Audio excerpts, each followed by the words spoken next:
Maintenant, nous pouvons parler de comment nous serons à la 6e dimension, plus ou moins. Parce qu'il a aussi montré. Il a aussi montré de comment nous serons à la 6e dimension, de comment nous serons sous ce clone-là. Et par qui il a montré? Si vous remarquez, je vous ai parlé la fois passée d'Ézéchiel, n'est-ce pas? La vision qu'Ézéchiel a eue, dans Ézéchiel 1, qu'il a vu les êtres vivants, les 4 êtres vivants-là. Ils étaient sous le clone. Donc, à cette dimension-là. Et il a vu justement comment ces dimensions se bougeaient. Donc, de là, nous prendrons plus ou moins l'action que nous aurons. Comment nous nous déplacerons, comment les choses se passeront. Nous comprenons justement comment à cette dimension-là, la vélocité, l'énergie, comment les choses seront. Comment même nous aurons ce type de corps. Comment ça sera? Qu'est-ce qu'il dit si nous allons dans Ézéchiel 1? Comme ça, bon, de temps en temps, on va dans la lettre. Dans Ézéchiel 1, qu'est-ce qu'il dit? Nous n'allons pas lire tout Ézéchiel 1, mais nous allons lire pour comprendre un peu. C'est aussi bien si nous comprenons un peu plus de choses de comment nous serons là-bas, n'est-ce pas? De ce qui se passera sous ce clone-là. Puisque nous serons sous ce clone-là à ce niveau-là. Alors, qu'est-ce qu'il dit dans Ézéchiel 1? Si je vais directement au verset 4, parce qu'il veut parler le début, il dit, je regardais et voici, il vint du septentrion un vent impétueux, une grosse nuée et un gerbe de feu qui répandait de tous côtés une lumière éclatante, au centre de laquelle brillait comme de l'airain poli sortant du milieu du feu. Est-ce qu'on ne remarque pas que ce petit phénomène-là, ça ressemble un peu à ce qui s'est passé quand le Saint-Esprit descendait sur les apôtres? N'est-ce pas? Comme ça, nous comprenons la composition de cette lumière. C'est-à-dire que quand nous serons dans cet état de lumière, il y aura une composition dans laquelle nous serons. Nous aurons une certaine constitution. Il a dit quoi? C'est comme quoi? Un vent qui est sous trop de vent impétueux.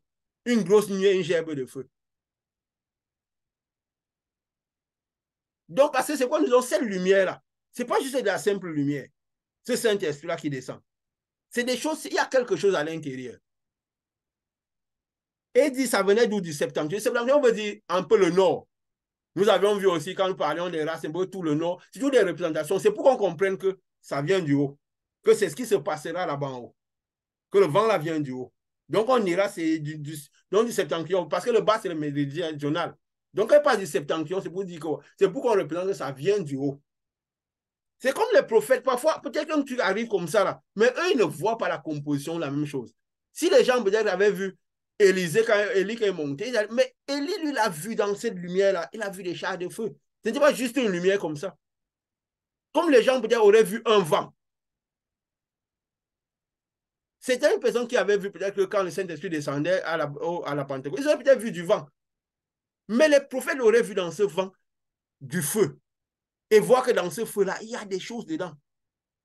Que ce n'est pas juste une lumière comme ça, une lumière quelconque. Et il dit quoi? La Il parole dit, parle des langues de feu qui se sont oui, posées sur chacun d'eux. oui, des langues de feu, justement. Comme il a dit quoi? Une gerbe de feu ici. N'est-ce pas? Donc, c'était une boule comme. Donc, ils ont mis comme une forme de langue. Mais là, lui, il a vu quoi? C'est une gerbe de feu. Et après, il va voir ce qu'il y avait dans ces feux-là. Il dit qu'il répandait, et le feu répandait quoi? De tous côtés, une lumière. Donc, ce qu'il y avait à l'extérieur de visible, c'était comme une lumière. C'est comme on peut voir peut-être un soleil, un rayon de soleil. Mais le prophète voit dans ce rayon de soleil-là autre chose. La composition de ce rayon-là. Il voit dans ce vent-là, ce n'est pas un vent normal. Comme Jésus, quand il voyait dans le vent, qui envoyait l'eau sur les disciples, il a compris que dans ce vent, il y avait quelque chose. Il ne s'est pas mis à vider l'eau de la barque. Il est allé menacer ce qu'il y avait dans le vent. Et la tempête s'est arrêtée. Est-ce que nous voyons ce qu'il y a dans le vent? C'est ça. Est-ce que nous voyons ce qu'il y a dans la lumière? Qu'est-ce que tu vois, Ézéchiel? Je vois un arbre. Est-ce que nous voyons ce que cet arbre-là dit, ce qu'il y a derrière cet arbre-là? C'est donné aux prophètes, à ceux qui sont développés spirituellement, à ceux qui sont élevés vers la 4e dimension et autres. Il dit, au centre de cette lumière-là apparaissaient 4 animaux dont l'aspect avait une ressemblance humaine. Donc, c'était au centre de cette gerbe, de cette lumière-là. Il a vu dans ce centre, il y avait quelque chose. 4 êtres vivants, 4 animaux. Et nous remarquons que sous le trône, il y avait 4 êtres vivants. Et il dit, chacun de ces animaux-là, pour dire tout ce qui vient de Dieu, a toujours la composition de Dieu, à une échelle différente, comme nous l'avions dit. Quand la lumière arrive ici sous forme de miséricorde, il y a la parole dedans, il y a tout le matériel de Dieu dedans, mais à des échelles différentes. C'est pourquoi dans cette miséricorde, si on passe cette miséricorde-là, elle aide les gens à avoir du relief par rapport au malheur, mais elle ne peut pas sauver. Donc, à tous les niveaux, il y a toujours un peu de Dieu dans tout cela. C'est pourquoi, dans tout ce que les gens racontent, là, tout le monde se retrouve un peu dedans. Il dit quoi? Donc, il dit, chacun d'eux avait 4 faces et chacun avait des 4 ailes. Il est parti d'écrire, je ne vais pas partir dans toutes les descriptions claires parce que tout le monde pourra lire. Et parce que le but, c'est quoi? C'est rendre l'idée. Ce n'est pas balancer la lettre, c'est comprendre ce qui se passe. Nous sommes là pour comprendre ce que nous serons dans cette même lumière. Il dit, donc quand nous serons des êtres de lumière, nous aurons plus ou moins ces manifestations-là. Plus ou moins pourquoi? Parce qu'il y a des degrés différents. Il y a des degrés différents de cette manifestation-là, de cette lumière-là, selon la grandeur, selon ce que nous avons comme de cette lumière, énergie, cette lumière. Il dit, bon, il est allé décrire. Après, je me dis les faits marquants, si je peux dire ça. Il a dit comment leurs ailes étaient, il a décrit ces ailes. Il dit, quand à la figure de leur face, ils avaient tous une face d'homme, tous une face de lion à droite, tous une face de bœuf à gauche et tous une face d'aigle. C'est quoi? C'est toutes les potentialités qu'on pourra avoir dans ce niveau, qu'on sera dans cette dimension de lumière. Parce qu'on pourra avoir la manifestation de l'homme qu'on a eu sur terre. On pourra avoir, l'aigle, c'est quoi? C'est quelque chose qui voit à distance. Parce que quand la lumière vient, il suffit qu'il y ait le chemin, elle va le plus loin possible. Donc, pour dire, on aura une vitesse, on pourra aller à des distances tellement, et voir quoi? Une face de bœuf, une face de lion, pour dire la force, la puissance, qui représente la puissance qu'il y a à cet endroit-là. Dans la même lumière, à des proportions différentes peut-être, mais à ce niveau-là, elle sera grande parce qu'on sera sous ce trône-là. Oui, il y aura Jésus qui dirigera tout cela. Mais les gens auront toutes ces potentialités-là. Et il dit quoi? Je vais avancer un peu. Je ne vais pas tout dire. Si on va au verset 12, dit, chacun marchait droit devant soi. Ils allaient où l'esprit les poussait à aller. Ils ne se tournaient point dans leur marche. En fait, il décrit ici le cheminement de la lumière. Si vous voyez, peut-être si vous envoyez une torche, comme ça, vous présentez une torche, la lumière ne va pas se mettre à faire les zigzags, n'est-ce pas? Hein? Elle va aller droit. C'est pourquoi il dit, c'est pour tout vous présenter que, en fait, c'était la lumière. Peut-être les gens étaient avec Ézéchiel, ils ont vu juste une lumière qui descend. Ils disent, ah, il y a les rayons de soleil, tu vois, les gens qui ne sont pas spirituels. Mais le soleil, là, ça frappe fort aujourd'hui. Hein? Et pourtant, Ézéchiel, de ce soleil, il voyait tout autre chose. Qu'est-ce que tu vois, Ézéchiel? Je vois un arbre. Qu'est-ce que tu vois de cet arbre? Qu'est-ce qu'ils voient les autres voient de ces rayons du soleil? Qu'est-ce que les gens voient derrière ce vent-là? Qu'est-ce que les gens voient derrière les personnes qui sont avec nous tous les jours? Qu'est-ce qu'on voit derrière ces personnes? Est-ce qu'on voit leurs ténèbres? Est-ce qu'on voit la lumière? Est-ce qu'on perçoit ce qu'il y a derrière eux? Parce que si on perçoit ce qu'il y a derrière eux, on peut les chasser, ce qu'il y a derrière eux. Mais si on ne perçoit pas, comment on le chassera? Si on voit le physique, est-ce que cette lumière qu'on a pourra traverser leur portée physique et arriver dans leur esprit? J'ai une intervention avec quelqu'un. Je vais le dire quand même, oui, c'est vrai, je n'aime pas toujours raconter. Où cette personne vient. Dieu, je lui dis, Dieu n'est que puissance. C'est hier matin, Dieu n'est que puissance. Parce que la lumière en Dieu, ce n'est que de la puissance qui décuple les ténèbres, plein de l'iniquité. Oui, voilà, depuis que je suis jeune, je vais à l'église, je crois en Dieu, je suis cela, je me suis préservé, même et ainsi de suite et tout, jusqu'au mari, j'étais tout. Alors j'ai dit à la personne, oui, peut-être tu as eu beaucoup l'amour de Dieu. Beaucoup d'amour de Dieu. Tu t'es préservé, tu étais vraiment. Mais est-ce que tu as eu l'amour de la vérité? Parce que si tu as eu l'amour de la vérité, l'esprit de vérité aurait agi en toi. Beaucoup de situations, tu ne la traverserais pas. Tu aurais vu la puissance de Dieu.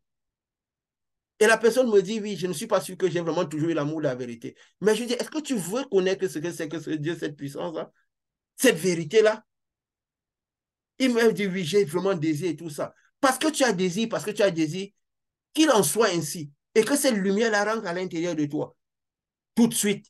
À 6000 km de différence. Sans voir la personne au téléphone. Vomissement, les choses commencent, le ventre qui tourne, le sang de l'hérédité. Et je comprenais tout ce qui se passait à l'intérieur d'elle. Elle commence par manifester et tout. Ce qui a été marquant, c'est qu'à un moment, cette personne s'est mise sur le genou, la personne rentrait du travail.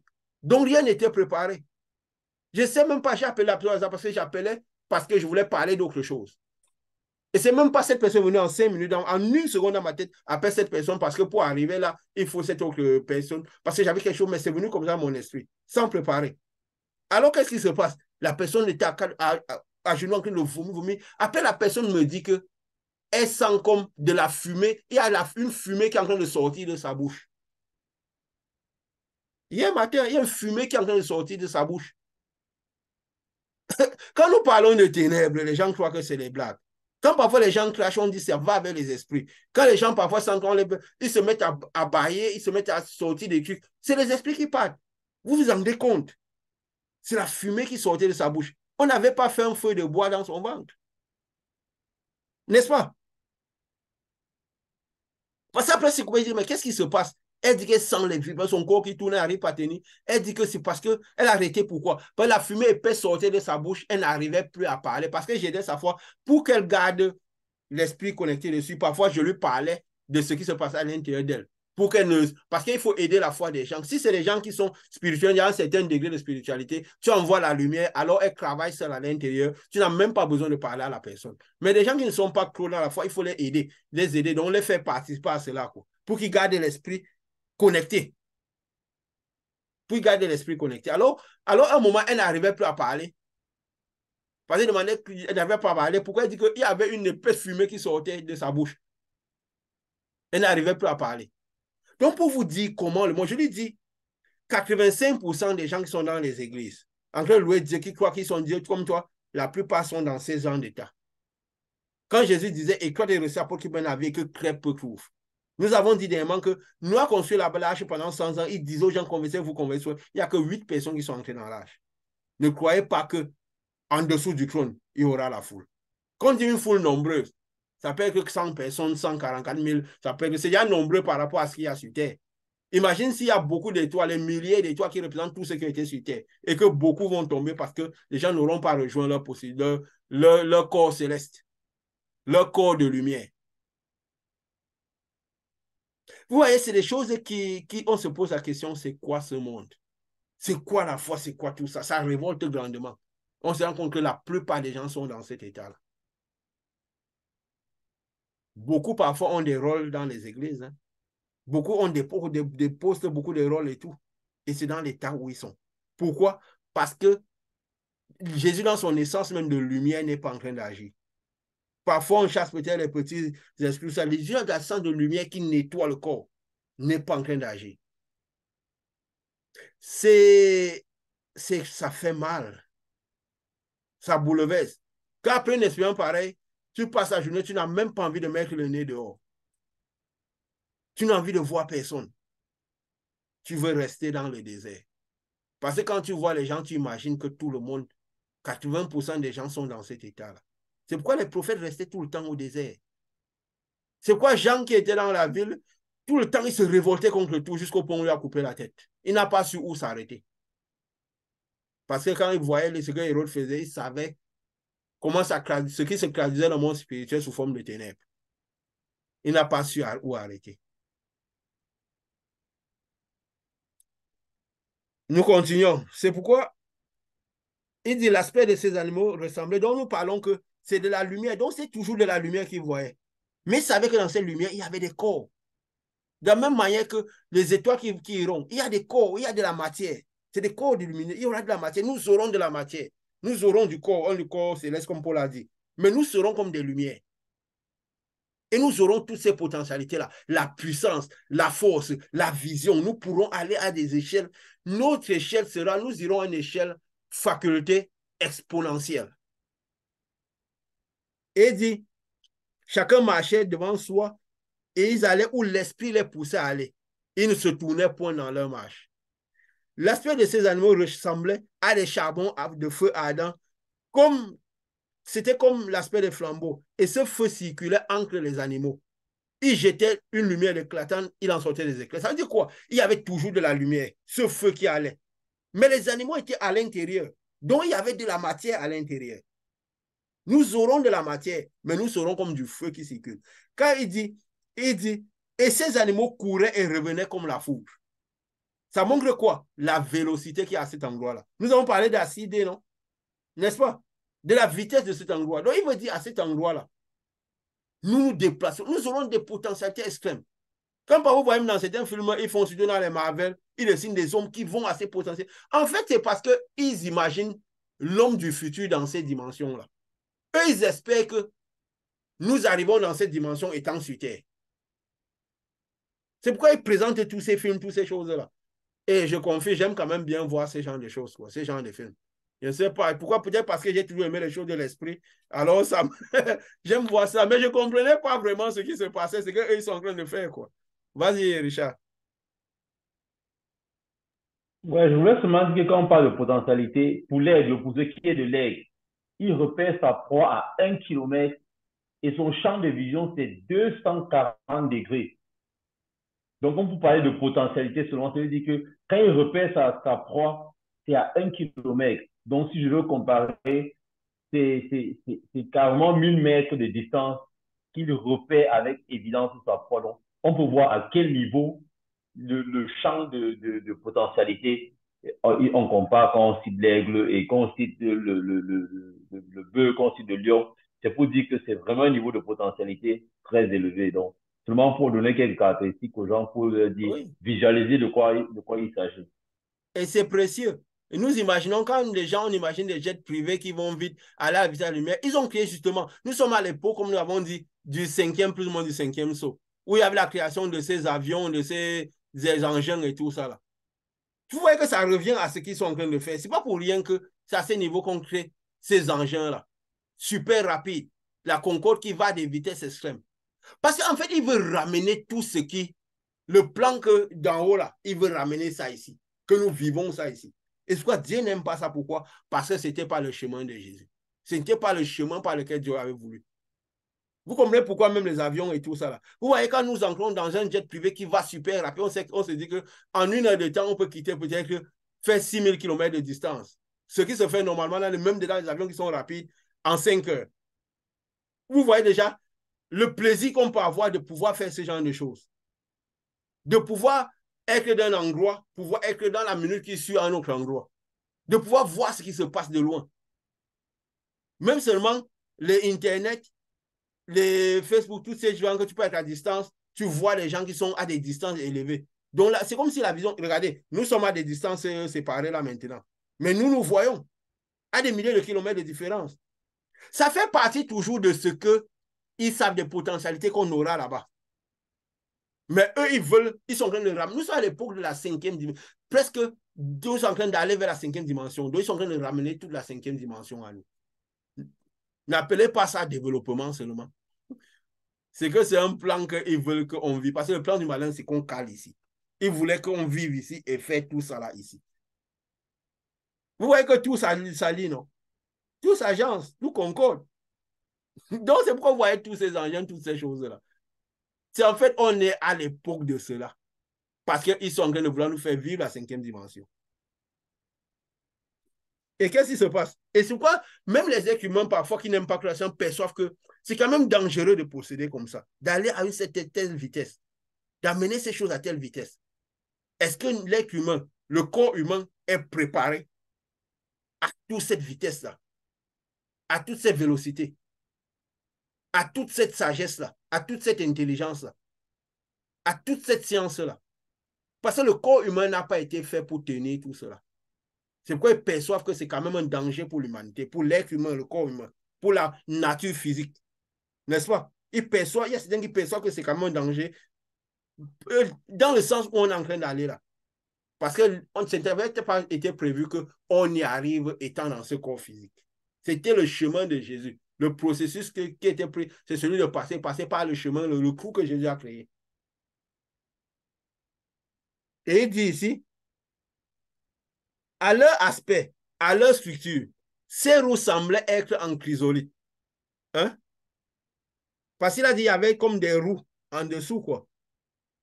Il dit, à leur aspect, et à leur structure, ces roues semblaient être en chrysolite. Et toutes les quatre avaient la même forme. Leur aspect et leur structure étaient tels que chaque roue paraissait au milieu d'une autre roue. Elles cheminaient, elles allaient de leurs quatre côtés et elles ne se tournaient point dans leur marche. Elles avaient une circonférence et une hauteur effrayante. Et leur circonférence, les quatre roues, et alors les quatre roues étaient remplies d'yeux tout autour. Qu'est-ce que ça vous traduit quand vous voyez ça? Comme ça, là, qu'est-ce que ça vous vient pas à l'esprit? Quand on parle des roues, je sais que parfois, beaucoup de gens ont fait des dessins, ils ont dessiné les quatre vivants qui seront comme ça au ciel, ils ont dessiné des roues qui tournent ainsi de suite. Mais qu'est-ce que ça vous traduit? Qu'est-ce qui vient vous dans l'esprit quand on parle de tout ça, de ces roues-là?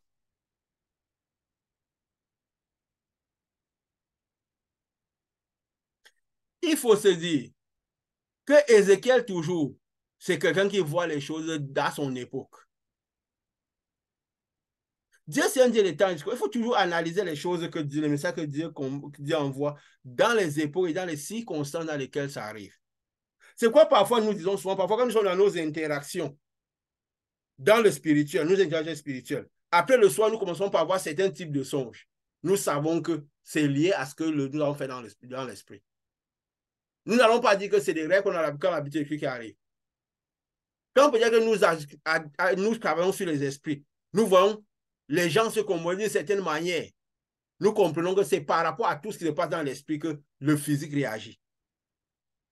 Nous avons parlé souvent que quand Jean il voyait toutes ces choses-là, il voyait la marque de la bête. Il pensait que c'était plutôt quelque chose de la pensée. Quand il voyait le faux prophète, il ne voyait pas comme on pense. Quand il voyait peut-être, je peux dire quoi, nous avons parlé de ça, je vais prendre quel exemple? Que Jean voyait peut-être les animaux, les voitures, il voyait les engins. Parce que lui se projetait dans la cinquième dimension. Justement, qu'il parlait du cinquième saut. Il voyait toutes ces choses-là. Lui pensait que c'était des animaux. Parce qu'il voit quelque chose qui a une certaine forme. Il voit des roues, il voit comme des pattes, il voit c'est en train de partir dans une direction, quelque chose de conscient. Lui ne connaissait que les animaux à cette époque. Le premier engin motorisé est né dans les années 1900. Et Jean, c'était au début d'année, juste après la mort de Jésus. Il a reçu l'Apocalypse environ à 70 ans après la mort de Jésus. Comment il pouvait connaître les voitures? Donc, il voyait tout ça là, lui pensait que c'était des animaux. Nous avons vu que c'est ces engins motorisés qu'il voyait. Donc, quand il voit Ézéchiel à ce moment-là, qui était encore avant Jean, il voit les roues. Il croit que c'est des roues. Vous avez souvent vu parfois dans certaines bandes dessinées, un certain que celui-là qui court sur fait bip, quand il accélère, il a cette roue qui se passe en dessous de ses pieds. N'est-ce pas? Qui marque quoi? La vitesse avec laquelle il se déplace. N'est-ce pas? Si on voit soit dans ces bandes dessinées, on a l'impression que ce sont des roues. N'est-ce pas? Vous vous rappelez bien ces bandes dessinées-là? Oui, ou quand les gens vont à une grande vitesse, on a l'impression que les pieds sont comme des roues. On ne voit que des roues en bas. Donc, quand Jean voit ces animaux se déplacer là, il dit devant quoi? Quand ces animaux disent, quand les animaux marchaient, les roues cheminaient à côté d'eux. Quand les animaux se levaient de terre, les roues se levaient aussi. Ils allaient où l'esprit les poussait à aller et les roues se levaient avec eux et quand l'esprit des animaux était dans les roues. En fait, c'est qu'ils voient la vitesse avec laquelle partent. Que tout mouvement qu'ils vont, que quand ils se lèvent, ils vont dans tous les sens, ils vont avec de la vitesse. Ils vont avec beaucoup d'énergie, beaucoup de facultés. Alors, le déplacement, c'est comme s'il y a des roues qui sont en train de tourner. Dieu seul sait comment ce phénomène a été expliqué ici dehors. Comment on a représenté ces quatre êtres vivants. Avec des roues. Quand il dit, les quatre roues étaient remplies d'yeux tout autour. C'est parce qu'il se rendait compte que le déplacement n'était pas un déplacement anodin. C'était un déplacement réfléchi. Ça n'allait pas dans n'importe quel sens. C'est pourquoi il dit que c'est sûr que c'est comme si c'est les yeux qui conduisent. Imagine-toi qu'on voit une voiture qui se déplace. On a l'impression que quand la roue tourne, la voiture prend une direction. Quand la roue tourne, la voiture prend une direction. On peut dire que les roues ont les yeux. N'est-ce pas? Si on essaie d'aller, on va se dire que les roues ont les yeux. Mais parfois, les gens, on a souvent dessiné. J'ai vu très récemment un homme de Dieu qui me parlait de ces gars-là dessiné avec les roues. Il y avait beaucoup de dieux au-dessus de tout de la roue. Parce que Ézéchiel a dit qu'il y avait les yeux sur la roue. Bon, bien sûr, c'est Dieu qui nous donne ce type de sagesse, qui nous ouvre les yeux avec cette lumière pour qu'on voit les choses comme elles sont. On va rendre grâce à Dieu pour cela. On ne va pas se prendre pour les gens très, très sages. C'est juste que cette lumière où nous sommes, que nous avons, permet de voir ces choses dans leur clarté. Parce qu'il ne faudrait pas que ce soit un sujet d'orgueil. Donc, qu'est-ce qui se passe? Donc, quand ils voient, vous avez l'impression, si une voiture se déplace, quand la roue se tourne, la voiture va dans ce sens. Quand ça tourne, on pourrait dire que la voiture a des yeux parce que ça marche de manière consciente. Et à l'intérieur de la voiture, il y a souvent un homme qui dirige. Donc, ça veut dire qu'il y a un esprit qui dirige ça. On peut dire que, parce que c'est les roues qui donnent la direction à la voiture, on va dire que les roues, les yeux sont sur les roues, n'est-ce pas? C'est parce que je représente ça pour qu'on comprenne un peu ce qui se passait. Mais il disait, l'esprit se baladait. Il savait qu'à l'intérieur de toute cette lumière, il y avait quelque chose de pensant. C'est quoi dire que nous aurons toujours la conscience et la sagesse et l'intelligence. Nous aurons les facultés de voir. C'est vrai que nous aurons les facultés de nous déplacer à une vitesse. Donc, tout ce que nous pouvons, je peux dire ça comme ça, fantasmer sur Terre, là. Les voyages, les déplacements volés, les gens disent que si je pouvais voler et tout ça, là. Oui, à ce moment, nous pourrons faire tout cela. Notre esprit à l'intérieur se réjouira au maximum de tout ce que nous faisons. Je crois que la nourriture même sera le plus petit de nos plaisirs. Parce que je crois qu'on se nourrira de lumière. Donc, on sera tellement, notre esprit sera tellement réjoui avec toutes les potentialités de ce qu'on pourra vivre. Si nous, donc, on sera à cette dimension-là de jouissance, de tous ces phénomènes que sur Terre, on voit comme si c'était des choses extraordinaires. On se dit, si on avait un jet privé, on voyagerait, on aurait tout ça. On va jouir de toutes ces potentialités-là avec notre esprit humain, avec notre esprit que nous aurons là conscient de tout ce qui se passe. On aura l'impression que ce n'est pas seulement que les gens volent, on a l'impression qu'on est capable de voler. Et il dit quoi? Ils allaient où l'esprit les poussait à aller. Et les roues s'élevaient avec eux car l'esprit était dans les roues. Des animaux étaient dans les roues. Il dit les yeux étaient. Donc ça veut dire quoi? Il y avait quelque chose, une conscience qui dirigeait tout ça. Quand ils marchaient, elles marchaient. Quand ils marchaient, les roues marchaient. Quand ils s'arrêtaient, elles s'arrêtaient. Quand ils s'élevaient de terre, les roues s'élevaient avec eux car l'esprit des animaux était dans les roues. Ça veut dire quoi? C'est un ensemble qui va à une grande vitesse, qui est dirigé par tout le monde, par la pensée, l'intellect de la personne. Et maintenant, il faut se dire maintenant qui dirige cette lumière. Parce que ce n'est pas un désordre. Il y aura toujours un principe de fonction. Parce que dans ces règles-là, comme la parole dit, en ce moment-là, c'est un endroit où l'iniquité ne pourra pas entrer. N'est-ce pas? C'est ce que ça dit dans l'Apocalypse. Qu'il ne se trouvera pas d'iniquité. Ça veut dire que les ténèbres ne pourront pas. Tout ce qui est ténèbres, tous ceux qui auront eu l'éternel à l'intérieur d'eux seront bloqués loin en dessous. Peut-être à la dimension de la 4D maximum, où la lumière là, agira sur eux comme du feu. Mais les autres en haut seront en train de jouir de cette lumière se déplaçant dans cet environnement-là. Et il dit, au-dessus de leur tête, dans le verset 22, au-dessus des têtes des animaux, il y avait comme un ciel de cristal resplendissant qui s'étendait sur leur tête dans le haut. Sous le ciel. Sous ce ciel, leurs ailes étaient droites. Bon, on ne va pas parler de leurs ailes. Quoi? Je vais parler du ciel qui est sur leur tête. J'avance.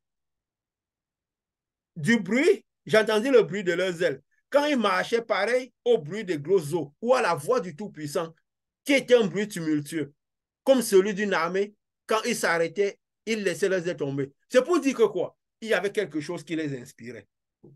Il y avait quelque chose dessus d'eux qui dirigeait leurs pensées. Donc, leurs pensées obéissaient à un certain principe, à quelque chose au-dessus qui était plus grand. Il disait quoi?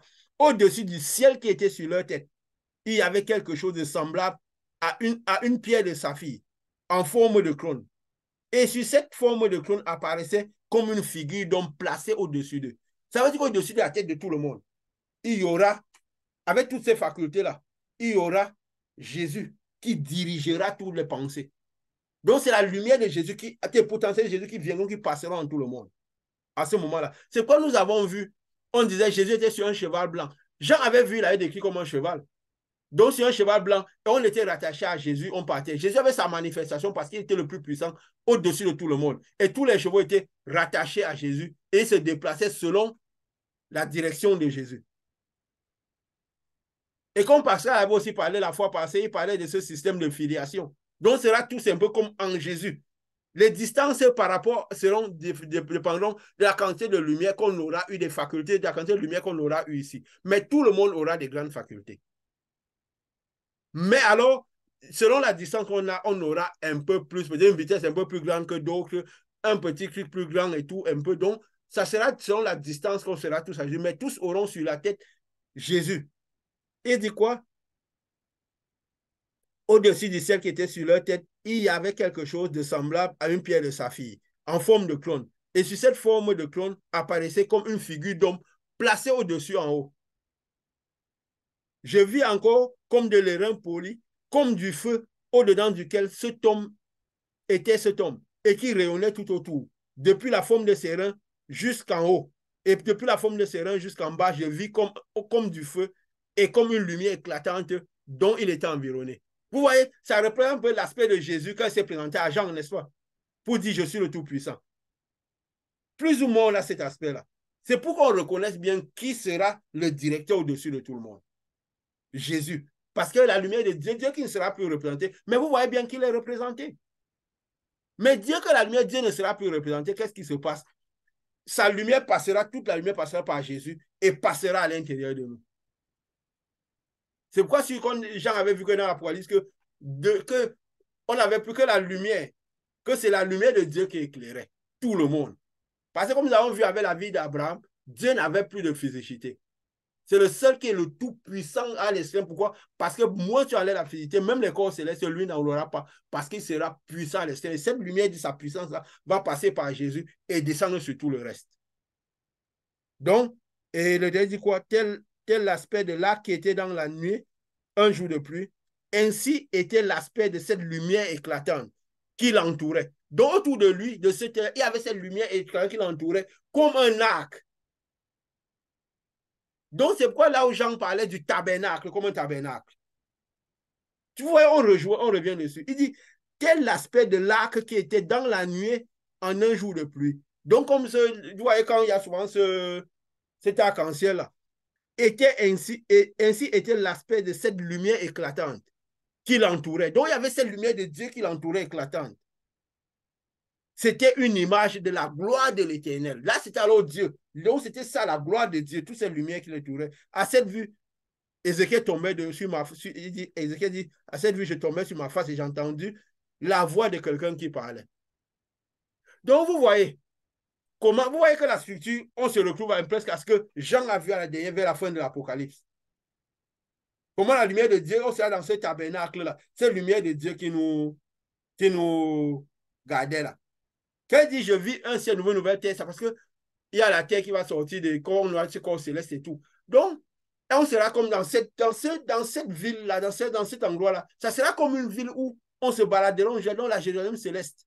On se baladera dans une ville du ciel. Ça sera cette activité qu'on aura là-bas, à jouir là-dedans, quoi. Il n'y aura plus de pleurs, plus de soins. On sera dans un état de jouissance de l'âme. Notre âme devra jouer tous les petits plaisirs qu'on peut imaginer là. Notre âme les vivra en plein. Parce que même le plaisir à la nourriture, c'est que quand nous mangeons, nous la ressortons. Donc, ce n'est même pas un réel plaisir, c'est juste pour nourrir le corps. C'est pourquoi beaucoup de gens aujourd'hui voient l'investissement de Dieu, ce qui est à l'extérieur de leur corps. Parce qu'ils se disent que c'est ça qui donne la vraie jouissance. Parce qu'ils perçoivent même en ça que le corps va se détruire. Mais au lieu d'investir, sachez-vous quand même que le corps est le signe, le temple, la terre est le signe que la vie à l'intérieur.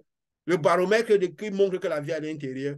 C'est pourquoi ils perçoivent tous l'envie d'avoir tout ce qui est à l'extérieur, de jouir de tout ce qui est à l'extérieur. De pourquoi? Parce que en ce moment, on aura cet excès de jouissance des choses. On sera dans cet état-là. Vous comprenez pourquoi le malin amène des choses dans cette direction. Donc, il veut nous ramener tous la 5D, la 6D, ici chez nous. Vous voilà, je crois que c'est impressionnant, c'est beau, toutes ces connaissances. Et c'est bien, comme ça, nous savons ce qui va se passer. La semaine prochaine, nous parlerons certainement de comment cette lumière viendra maintenant pour chercher. tout ce qui se passe pendant ce moment-là. Nous devons comprendre tout de ce cheminement. Nous avons vu ce qui se passera sur le plan, comment nous serons. Nous avons vu comment le chemin est. Nous comprenons maintenant comment ce voyage, cette lumière commencera par venir nous chercher. Ce qui se passera. Et aussi après que ça nous a pris. Nous sommes toujours en train d'avancer vers la venue de notre Seigneur. Des informations que nous donnons, nous comprenons que c'est en face avec le temps est proche. Nous voyons vraiment que ce que nous disions dans la lecture géopolitique peut se faire, non? Dans les temps que nous avons parlé. Ça peut se faire. Ça peut se faire. Ça peut se faire. Voilà. Il y a encore quelque chose à ajouter? Voilà. Nous allons... Oui?